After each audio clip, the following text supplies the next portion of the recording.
Hi hello నమస్తే friends, welcome back to our channel Advitha world. ఈరోజు మనం సింపుల్గా టేస్టీగా బ్యాచిలర్స్ వంట రాని వాళ్ళు కూడా చేయగలిగే చికెన్ కర్రీ ఎలా చేసుకోవాలో చూద్దామా. మేమైతే 3 కేజీ చికెన్ తీసుకున్నాం.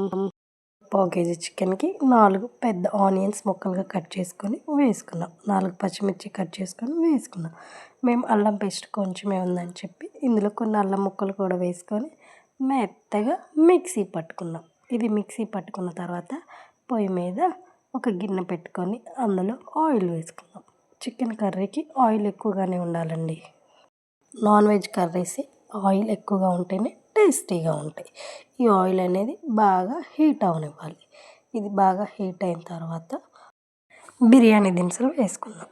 ఒక దాల్చిన చెక్క ముక్క, 2 లవంగ ముగ్గలు, ఒక బిర్యానీ ఆకు వేసుకుందాం. ఇవి కొంచెం ఫ్లేవర్ వచ్చేంత వరకు ఫ్రై చేసుకొని మనం ముందుగా రెడీ చేసుకున్న అల్లం మరియు ఉల్లిపాయ పేస్ట్ని వేసుకొని బాగా ఫ్రై అవనివ్వాలి.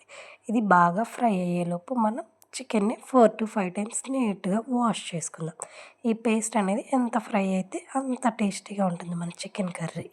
ఇది కొంచెం ఫ్రై అయిన తర్వాత 1 టేబుల్ స్పూన్ అల్లం వెల్లుల్లి పేస్ట్ వేసుకుందాం. ఉల్లిపాయలు అల్లం ముక్కలు వేసుకునే వాళ్ళు 2 to 3 టేబుల్ స్పూన్స్ అల్లం వెల్లుల్లి పేస్ట్ వేసుకోవాలి. ఇది బాగా ఫ్రై అయ్యి ఆయిల్ పైకి తేలుతుండగా ఒక పెద్ద టమాటో ముక్కలుగా కట్ చేసుకొని వేసుకోవాలి.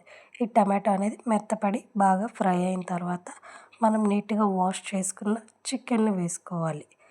ఈ చికెన్ని వేసుకున్న తర్వాత 1 టేబుల్ స్పూన్ పసుపు, రుచికి సరిపడినంత ఉప్పు వేసుకొని ఈ మసాలా మొత్తం బాగా ఈ కూరకి పట్టేలా కలుపుకోవాలి. అలా ఈ మసాలా మొత్తం బాగా ప్రతి ముక్కకి పట్టేలా కలుపుకోవాలి. మీరు ఎప్పుడైనా చికెన్ కర్రీ ఎలా చేస్తుంటే నాకు కామెంట్ చేయండి ఫ్రెండ్స్. మీరు ఎలా చేస్తారో నాకు కామెంట్ చేయండి. ఇలా మొత్తం బాగా కలిసిన తర్వాత ప్లేట్ పెట్టుకొని ఇది బాగా ఇలా వాటర్ పైకి వస్తూ ఉంటాయి. మధ్యలో 2-3 సార్లు కలుపుకోవాలి. అలా చికెన్ ఉడుకుతూ అందులో ఉన్న వాటర్ అన్నీ బయటికి వస్తూ ఉంటాయి. ఇలా మూత పెట్టుకొని మగ్గనివ్వాలి. కొంచెం వాటర్ అనేవి దగ్గర అవుతూ ఉండగా అందులో మనం రుచికి సరిపడినంత కారం వేసుకోవాలి. నాన్ వెజ్ కర్రీస్లో కారం, ఉప్పు, ఆయిల్ అనేది ఎక్కువగా ఉంటేనే నాన్ వెజ్ కర్రీస్ చాలా టేస్టీగా ఉంటాయి. ఇలా కారం వేసుకొని బాగా కలుపుకోవాలి. కలుపుకొని మూత పెట్టుకొని ఈ కారం అనేది ముక్కలకి పట్టేంత వరకు మీడియం ఫ్లేమ్లో కూర దగ్గరకు అయ్యేంత వరకు మగ్గించుకోవాలి. చూడండి ఫ్రెండ్స్, కూర అనేది దగ్గరకి ఆయిల్ అనేది పైకి తేలుతూ ఉంటుంది. ఇలా పైకి తేలుతూ ఉండగా మనం 1 గ్లాస్ వాటర్ పోసుకోవాలి. మేమైతే కొంచెం ముక్కలు మునిగేంత వరకు వాటర్ పోసుకుంటాం ఫ్రెండ్స్. వాటర్ పోసుకొని మొత్తం ఒకసారి కలితిప్పుకోవాలి. కలితిప్పుకొని మూత పెట్టుకొని బాగా కూర అనేది ఆ వాటర్ అన్నీ పోయి దగ్గర అయ్యేంత వరకు మగ్గించుకోవాలి.